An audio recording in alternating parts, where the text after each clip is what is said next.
The injustices that we hear about today will make you angry. But if you consider yourself an ally, and you're not angry, I challenge you to look inside yourself and interrogate why that is. We're in the English city of Oxford for a conference entitled Silence Will Not Protect You. It's been organised by a group of students at Oxford University who came together as a direct result of our investigation, Degrees of Abuse. Because if we are speaking up, it's because we have realized that our silence will not protect us, just as your loyalty, your fear, and your silence will not protect you.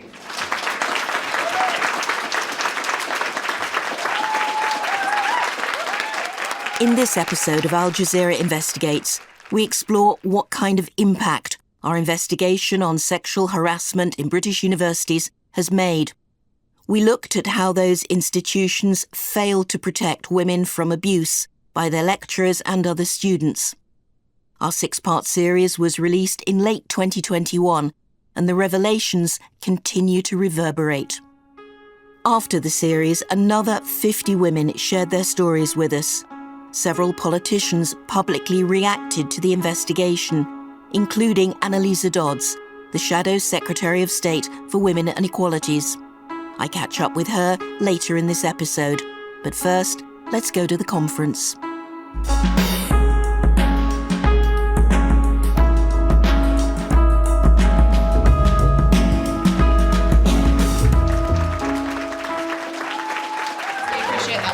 This is amazing. Just reading this thing at the back of the programme, it's extraordinary. I'm here with producer Kevin Hurton.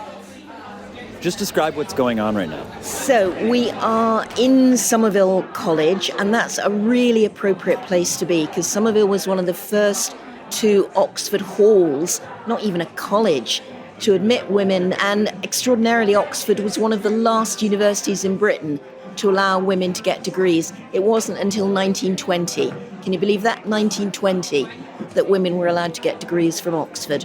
But Somerville has been a hub of sort of female activity for 150 odd years, so it's a very good place for this conference. So there are not that many people here yet, but it's clearly going to be a really busy day. I don't know, it feels pretty buzzing right now. It does feel buzzy. You know, everyone's really excited to be here. Oh, I can see Alex. Alex Howler was my co-presenter and fellow reporter from the podcast series. Hey. Hello. How's it going? Have you seen anyone yet? I've spoken to Mia and to Harriet, and we're going to catch up with them later in the day. The room quickly filled up. Speakers from all over the world, teachers, writers, activists are here, and an estimated 800 people have joined, in person or online. Welcome all to Silence Will Not Protect Us, a symposium about transforming the silences around sexual violence, harassment, and the continuum of abuse in academia. We were all contributors to complaints at Oxford and contributors then to the Al Jazeera investigation. So many of you will probably recognise my voice from the second podcast episode. Alex and I spent 2 years researching this story. One woman after another came forward to share their experiences about the abuse of power by their lecturers. And in the first case, the accusations go back a very long time. Alex picks up the story in episode 1 of Degrees of Abuse.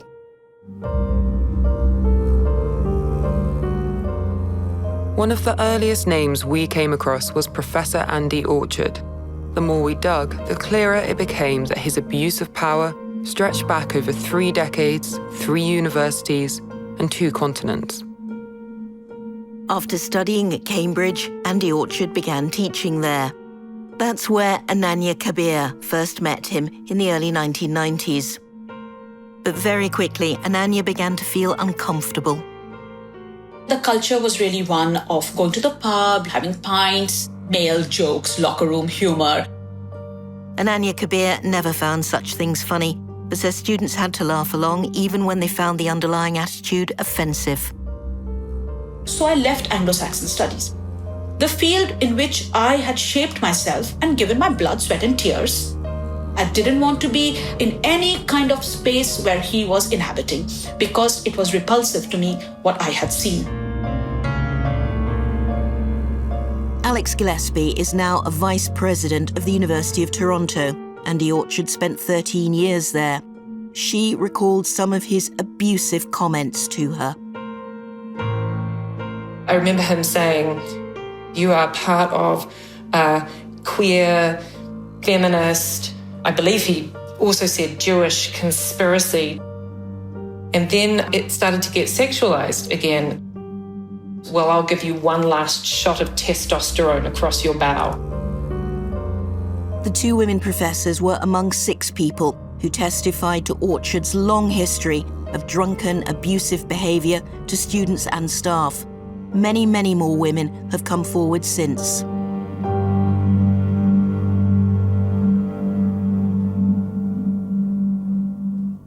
Ananya and Alex weren't at the Oxford conference, so we checked in with them over Zoom. First, Alex Gillespie.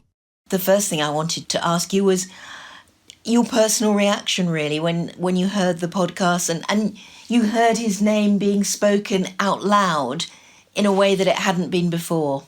I listened to my colleagues in their strong, clear voices. And, you know, like everybody, I think, who was involved, I cried, of course.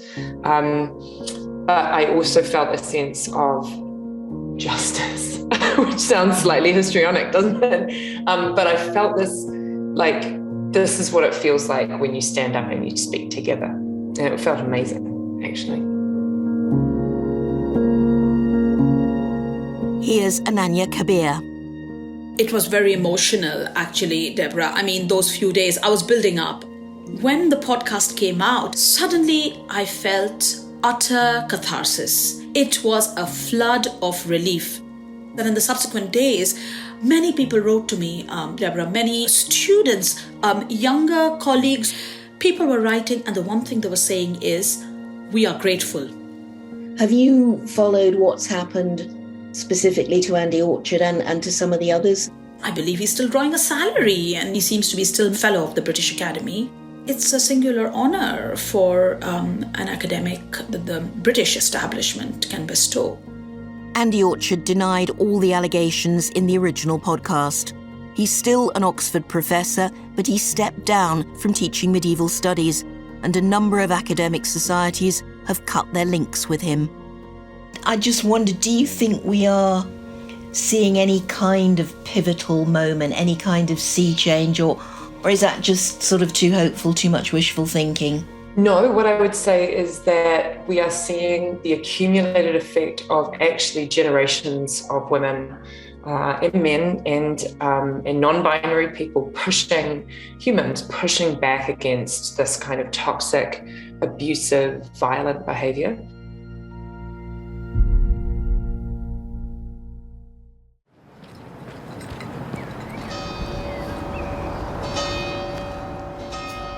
Back at the conference, the morning sessions have wrapped up and it's lunchtime.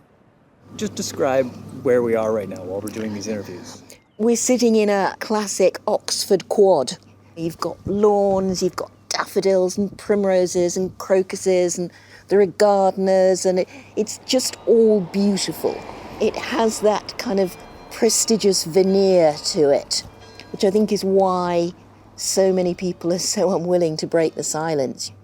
We catch up with Mia Lianagay and Kaylin Apple from the second episode of our series. They were both history postgrads at Oxford. In January 2020, they were joined by 5 staff, all lodging complaints of sexual harassment and drunkenness by an eminent history professor, Peter Thompson. Kaylin first talked about her experience on her YouTube channel. I am telling you guys this because I don't want it to ever happen to someone else. But it seems that the institution is known for trying to cover certain things up. When we met, it was the first time Kaylin had been back to Oxford since the podcast. You've stood up, your voice has joined all the others. And that must feel good, mustn't it? It's scary. It's scary. Still, even now. A bit. Mostly, I think, because I still occupy these institutional spaces. I still am at conferences with people who are connected to him, and I also am in his subfield, and so that has its own set of implications and challenges. It's something that it's not going away. I'm sticking with it. Mia and I are with each other till the end on this. And Mia, were you at all worried about how the faculty, his colleagues, how the university would react, and what's your view of what has happened? I don't know that I was worried before it came out. I think I had a real sense of, well, you know, I've done the right thing. I was very confident. And then I realised after it did come out that I wasn't ready at all. I was worried that the faculty and the university would do nothing. Then I probably spent the first 3 to 4 weeks after it came out being completely immersed in it. I just did everything, and I wasn't doing my job, and I wasn't maintaining a social life, and I was just doing this. Mia lobbied hard along with other students, publicly demanding Oxford change the way it handles complaints against staff. She's also one of the organisers of this conference. Mia, if you had to sort of sum up what you want to come out of today, what would you say? I want the conversation to turn into action. There's been a phrase that's gone around the conference today: stop calling me brave unless you're willing to be brave yourself. There are some people, not many, who have turned those words into action, but until that actually happens, it will be left to usually the people with the least power and the most to lose.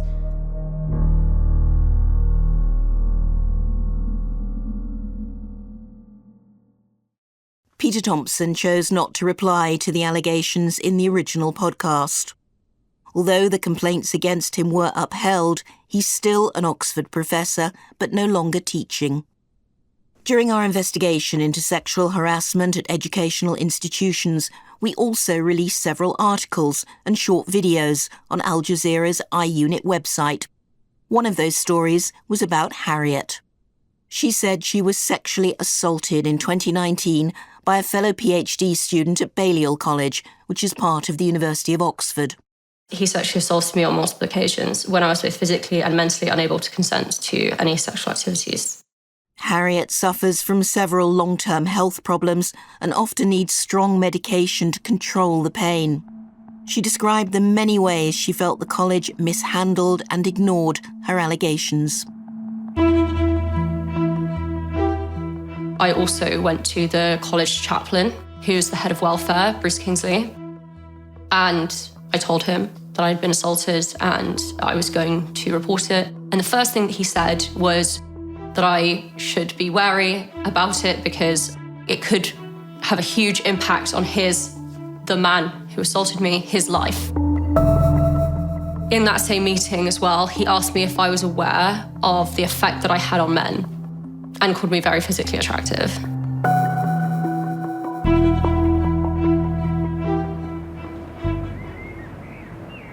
We met up again with Harriet in Oxford. So, Harriet, first of all, I know you've been one of the organisers of today. What do you make of it all now it's all happening? It's truly amazing to see it all come to fruition. Seeing a lot of young, active and angry students at these events is making me feel that we are making progress and we are scaring these old institutions into change. For you personally, what was the impact of the series? Because Balliol, it would be fair to say, didn't seem particularly sympathetic to your story when it came out. No, I think ever since I've spoken out against Balliol, I've just received hostility, open hostility, quite frankly. It's been very disappointing to see. However, the students have been incredibly supportive. After we published our investigation, students formed Balliol Community for Safety. They accused the college of failing to protect students and putting Balliol's reputation over Harriet's well-being. When students protested at the college gates as parents arrived for a formal dinner, Harriet herself confronted Balliol's master, Dame Helen Ghosh. Do you need every single rape victim to have an Al Jazeera documentary made about them? Of course I do. I just didn't want you to be preventing our guests from coming into the college to have their dinner. And we haven't been. And we are in a dialogue, and It seems like you care more about the dinner than you do about the rape victims, to be honest. Of course I don't care more about dinner than about the rape victims. If anyone believes they are a rape victim in Balliol, I urge them to come forward. That's all. Helen Ghosh appeared to say she didn't entirely believe Harriet's accusations. So you have disagreements with some of the testimony that I made about my rape case? That you made in the Al Jazeera video? Yeah. OK. Balliol College told us it's deeply committed to the well-being and safety of students and staff and determined to reflect that in its practices. It's opened an independent inquiry led by a barrister to investigate its handling of recent allegations and intends to implement its recommendations. We also received lawyers' letters saying our account of Canon Hinsey's response to Harriet was unfair and irresponsible, and that Dame Helen Ghosh did disagree with some of Harriet's original allegations.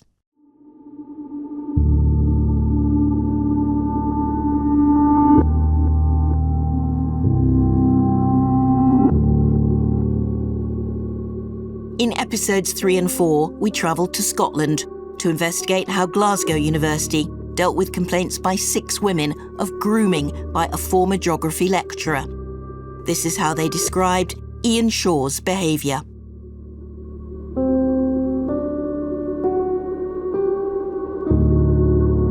It started out as intellectual, then it became emotional, and then it became sexual. It was me and him in a room where the door was always closed and occasionally locked as well to ensure privacy. That it was very easy for work chat to slide into this completely inappropriate and manipulative conversation. He said that he was no longer sexually attracted to his wife, but she was still very sexually attracted to him, and that what some couples do is they have a polyamorous relationship. To me, really made me feel like he was asking me if I wanted to have sex with him. I obviously very much did not. Glasgow University told Al Jazeera they recognised they needed to work harder to prevent abuse, to educate and support survivors. They've initiated an independent investigation and review of their complaints procedures and support networks. Ian Shaw called the original accusations upsetting and untrue. He'd already moved on to a job at Leeds University. In March 2022, Leeds announced that he was no longer a member of staff, but gave no details about the circumstances of his departure. The fourth story we investigated was about a PhD student at Glasgow University, Zaid Khan. Several women described his abusive and deceitful behaviour. A former lecturer there, Dr. Rebecca Harrison, says Khan tricked her into a date by not telling her he was one of her students. Here's what she said in the final part of our series. And so I had to keep pulling my hand away from him and saying, please, can you not do that? This is making me quite uncomfortable. I just want to remind you it's not a date. And then after me categorically saying no to him kissing me, he just grabbed my face and forcefully kissed me and put his tongue into my mouth, and I pulled away. So in June 2018, Becca filed a formal complaint to Glasgow University's Senate office. And within a week or 2 weeks, I had a phone call from someone in the Senate office saying, I've just had your complaint and there are 3 other complaints against him from other women outside of the university, and there is a police case against him. Khan's story confirmed several wider issues. When universities don't hear multiple complaints about the same man together, it becomes a he said, she said situation. And when the police are involved, as they were with Khan, the university stops their investigation. Although Khan never faced any criminal charges, it meant the university process dragged on for months. We caught up with Becca Harrison at the conference in Oxford. So, updates, what's happened, do you know? So, Absolutely nothing has happened to Khan whatsoever from the university end. Since the broadcast, it has been exceptionally depressing. And it also feels like our case in particular just got ignored and left behind. So while there was broad support for women at other institutions and across a discipline in the other case at the University of Glasgow, we just got left to rot. Like, no politicians got back to us, no senior members of the university responded to us, there was no apology to me. It really just feels like we've been excluded. Do you think one of the reasons is that in the other two big cases you had a known, or three cases really, you had a known named academic who many people knew from their studies, past and present? So somehow the case had more profile, whereas with Khan, he was like a one-off PhD student. Yeah, you would have hoped that people would have joined up the dots a bit. You know, there were two cases at the University of Glasgow. This is endemic. This is not about one PhD student. This is about multiple abusers at different levels of their career. And you can get away with it even as a PhD student. That's, I think, the message that I was hoping people would take from that. Despite promising to improve their policy, by April 2022, Glasgow University had still not heard complaints against Zaid Khan by two other women. He initially denied all their allegations, threatened to sue Al Jazeera and demanded compensation. Since then, we've heard nothing more from him. Before the original podcasts, both Oxford and Glasgow gave us almost identical statements that they take all allegations of sexual harassment very seriously. Yet after the podcasts, they both announced some form of review to improve their procedures. That begs the question, should sexual harassment policy be left to individual institutions, or is there a role for central government? So I'm now outside Westminster. I'm going to see Annalisa Dodds, and she has a triple role in all of this. She's an Oxford graduate, she's one of the Oxford MPs, but she's also the opposition minister for women and equalities. And she wrote to Oxford's Vice-Chancellor straight after our podcast, expressing what she called her grave concern at the stories that she was hearing. Can I ask you first of all, what was your reaction to the podcasts? Well, I was very concerned to hear about the experience of numerous women who'd been subject to sexual harassment at Oxford University. As a constituency MP for Oxford, I have been aware of a number of different cases, some of them historical, some of them live cases, and I've spoken with some of those who've been affected. And clearly it's had an incredibly major impact on them, often lifelong, in terms of disrupting their studies, impacting on their mental health. And very often they feel that appropriate action has not been taken and that they've suffered as a result of that. I would say this is not something that has just impacted on Oxford University. It's a problem right across the UK higher education sector, but I'm really pleased that Al Jazeera has been looking into the situation at Oxford University. We went to a conference at Oxford. They had something like 800 people tuning in from around the world. It was really impressive. The thing we heard over and over again was women saying, we don't want to be called brave. We actually just want to get on with studying and getting our degrees. We can't make change. We're not the ones in power. Someone like you are in a position of power. What can you do? Well, what I have been doing is working very closely with a number of those victims as their constituency MP, so I'll continue to push on that side. That is going to need action, though. I mean, what is that action going to be? I think that action means, above all, focusing on the kind of things that I've mentioned. Where is the accountability? Where are the clear reporting lines? Whose responsibility is it to take action? Making that clear from the beginning. But I think there's another part to this as well, which came out in your podcast, which is that, by the time that anybody makes a complaint, very obviously the behaviour has already happened. The culture has already been there that has enabled that behaviour.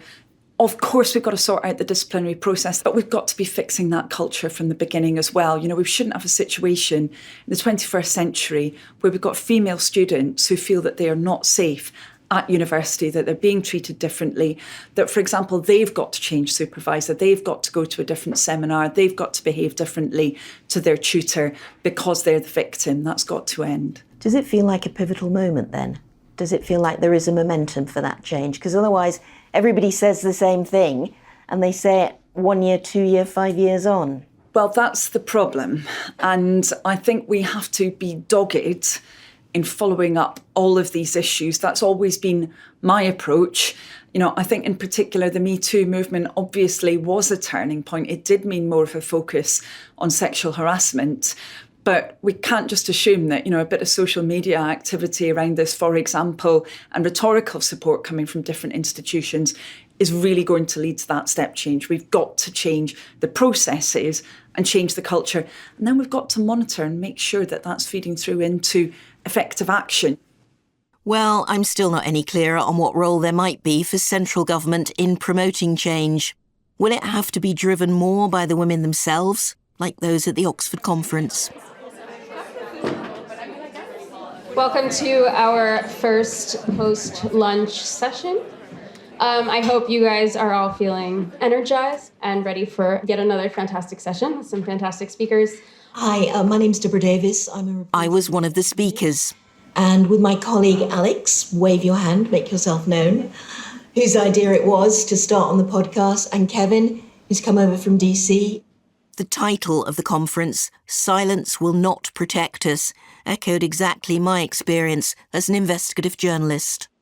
I've made, sadly, a lot of films, because there are a lot of films to be made, about rape, about domestic violence, about sexual abuse. And 20-odd years ago, I made a film about the rape and sexual abuse of young boys by their football coaches. And it went out to deafening silence. And so actually with Kevin, we made a follow-up and we called it Football's Wall of Silence, because that wall of silence had protected their abusers for decades. And it is the same pattern here. In Degrees of Abuse, we could name 4 men accused of sexual harassment because in each case, multiple women spoke out. And the key to that is corroboration. When it comes to complaints, it seems to me as an outsider absolutely crazy that the university tries to hear them singly, because the very nature of sexual harassment is that you don't do it to one person. It is a pattern of conduct. Of all the issues that came out from the podcast, to me that was the biggest single issue. Hear these complaints together because they belong together. So I would encourage you to keep your voices loud. This has momentum. If you don't keep making waves, then like ice, the silence will close in over the top of you. Before the day was over, I caught up with Mara Kira. She was one of the members of the history faculty at Oxford. She'd long endured Peter Thompson's behaviour and finally saw their complaints against him upheld, although he only stepped down from teaching after the podcast. What were the noises coming out of the faculty as a result of the podcast, do you think? Entitlement. The sense that how dare they? We've taken care of it. We can't relitigate it. So what do you want them to do? I don't think that institutions should wait until a problem is endemic. They need to act quickly and with zero tolerance. They need to fire people. It comes down to that, does it? As simple as that.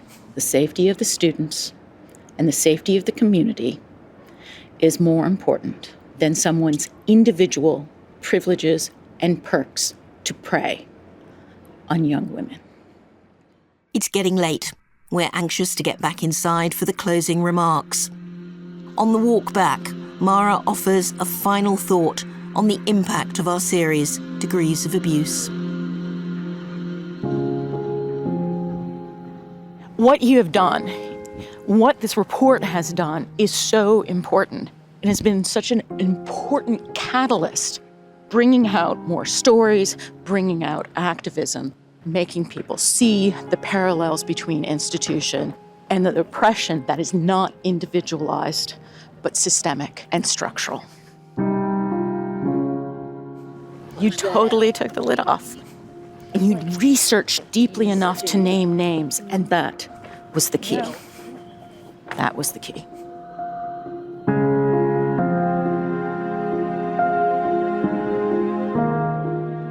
Here's how one of the organisers closed that long, powerful and emotional day at the conference. If you are a predator at the University of Oxford, we have already heard your name. Whispered after seminars, or even scribbled in the book margins of your own books. Nothing stays silent forever. Thank you very much.